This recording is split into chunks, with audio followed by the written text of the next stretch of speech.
Amazon అడవుల్లో చిన్న అగ్గిపుల్ల చిన్న అగ్గిరోగ పడడం వల్ల తగలడు పడినట్టు. అమెజాన్ అడవుల్లో గుర్తొచ్చింది నాకు ఈ చూడగానే.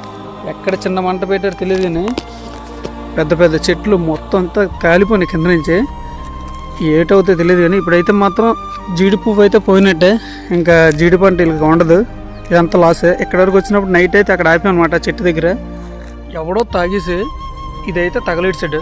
ఇక్కడ కాదు తగలెట్టింది, ఇంకెక్కడో తగిలెట్టు ఉండొచ్చు. పైన ఎక్కడో చిన్న నిప్పురో పడి ఉంటుంది. అసలు ఇది యాసకాలం కాబట్టి కింద ఎండిపోయిన ఆకులు ఉండవల్ల మొత్తం మంటలు స్ప్రెడ్ అయిపోయి అనమాట. ఇలాగా కింద చూస్తా. దీనివల్ల ఏమైందంటే మొత్తం కరెక్ట్గా జీడి పంట వచ్చేదాన్ని టైం అనమాట. ఇది కరెక్ట్గా పూతలతో ఉన్న జీడి చెట్లన్నీ ఇంచుమించు ఒక 40 ఎకర్స్ ఉంటుంది. ఇదంతా 40 ఎకరాల తోటని ఆడెవడో ఒక సిగరెట్ కాల్చుకోవడం లేదో ఇంకా మంట వేసుకున్నా తెలియదు, చంపేశాడు మొత్తం నీటిలో. మొత్తం కాలిపోయింది అనమాట.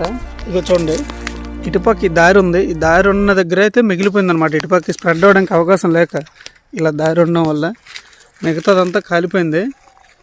అసలు విషయం ఏంటంటే ఇలా తగలపెట్టింది ఎవడో తెలియదు, కానీ నాకు తెలిసి అయితే ఎవడో సిగరెట్ కాల్చుకొని పడేసి ఉండొచ్చు, అలా జరిగి ఉండొచ్చేమో. నేను నైట్ ఎలా ఉండేదో వీడియో అయితే చూపిస్తాను చూడండి. ఈ ప్లేస్ అయితే మాత్రం పెద్ద పెద్ద మంటలతో ఉన్నదన్నమాట. నేను నైట్ వచ్చేసరికి దారుణం. ఏంటంటే ఇంకా స్ప్రెడ్ అవ్వడానికి అవకాశం ఉంటే మొత్తం అంతా స్ప్రెడ్ అయిపోద్ది. చూడండి, మంచిగా పువ్వు పూసింది, జస్ట్ ఇప్పుడే పూత వచ్చిందనమాట. ఇదంతా ఈ పూత అంతా చంపేశాడు ఎవడు.